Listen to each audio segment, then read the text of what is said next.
This is not motivational content. This is not positive thinking. And this is not about pretending life is easy.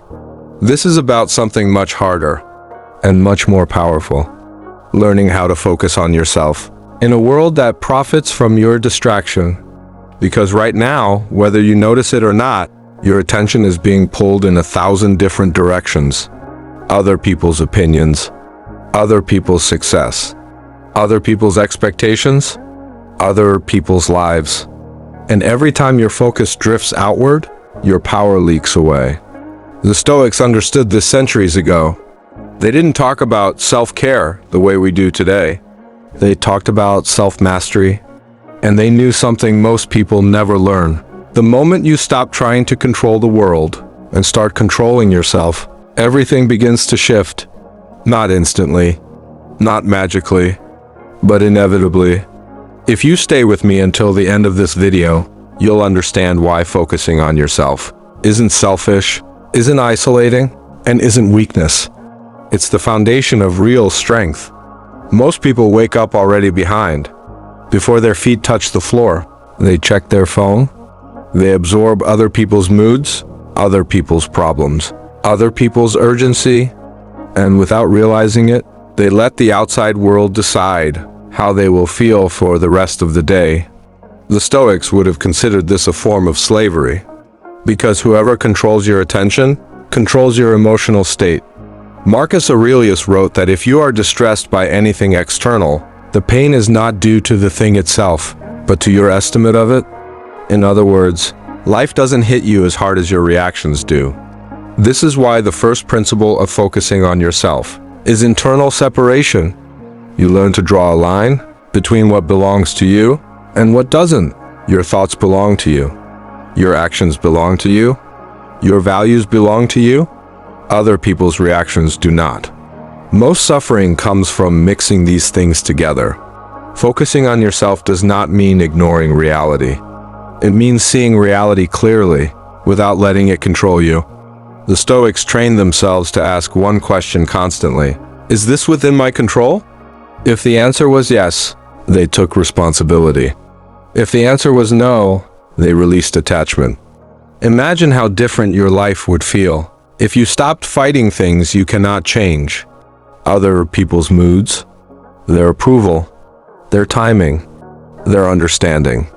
When you chase those things, you lose yourself. When you release them, you regain your center. And from that center, your decisions become calmer, cleaner, and more precise.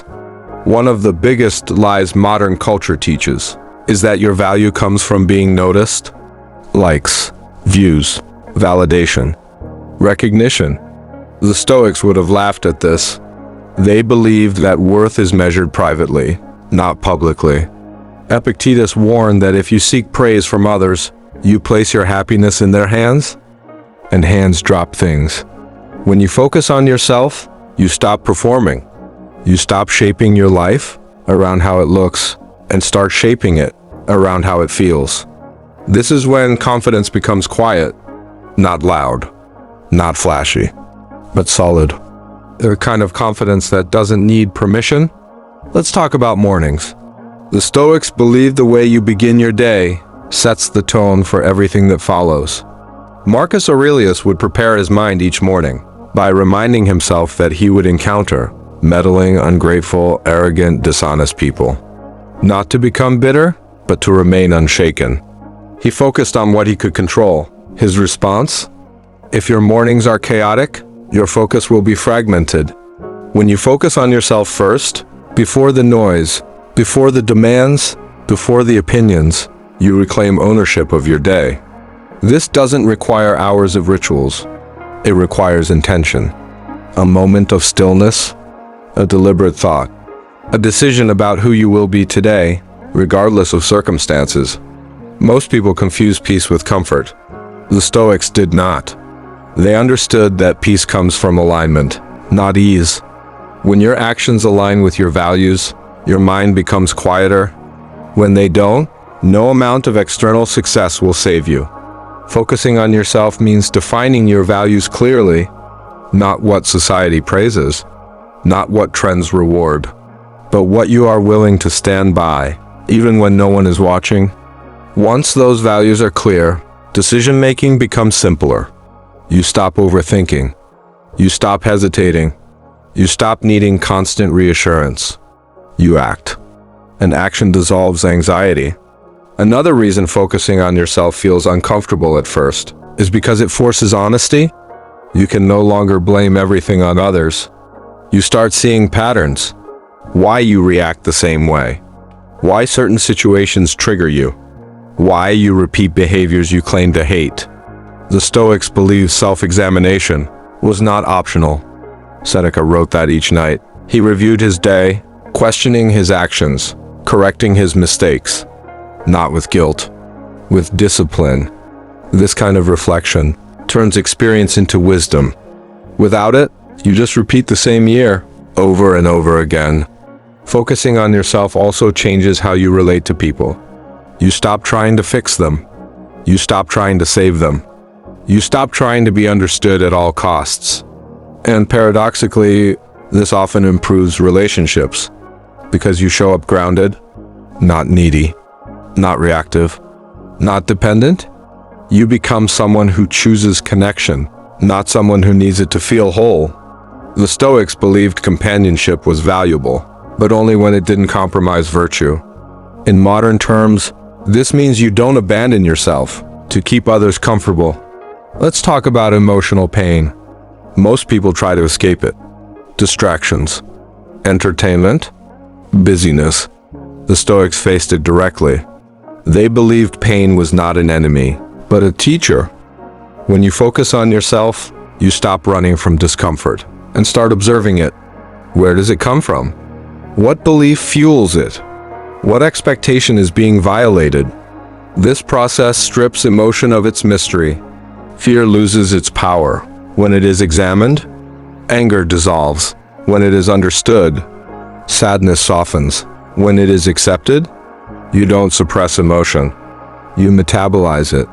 One of the most powerful Stoic practices is voluntary discomfort, choosing small challenges to strengthen the mind. Cold showers, simple meals, periods of silence. Not because suffering is good, but because dependence is dangerous. When your happiness depends on comfort, you become fragile. When you train yourself to be okay without excess, you become resilient. Focusing on yourself means preparing for adversity before it arrives. So when life inevitably shifts, you are not shattered. You adapt. Distraction is the enemy of focus, and modern life is designed to distract you. Notifications, breaking news, endless content.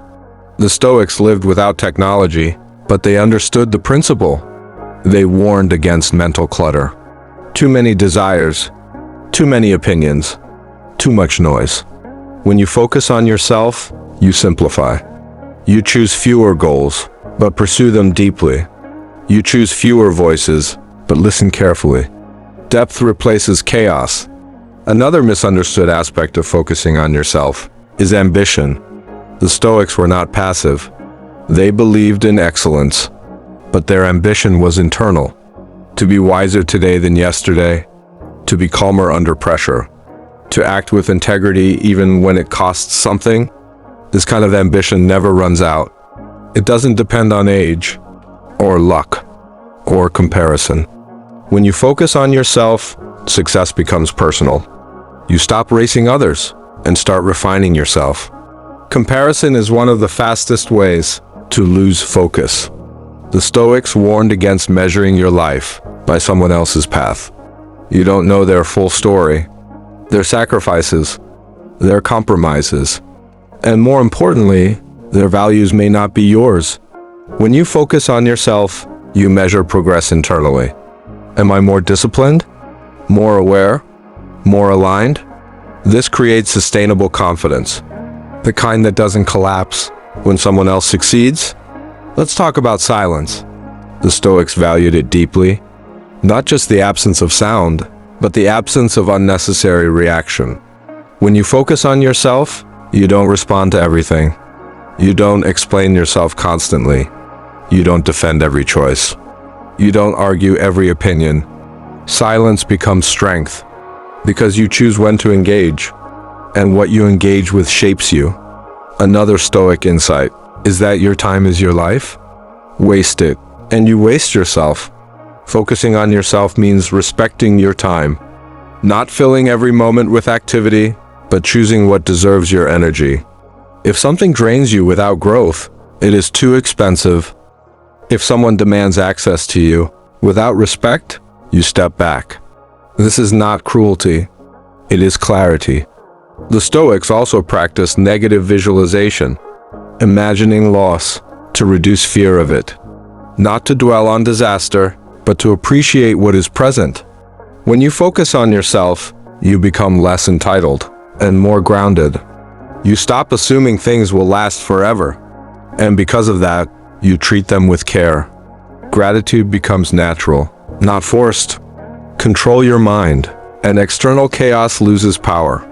This is the core Stoic message, and it is why focusing on yourself is revolutionary in a distracted world.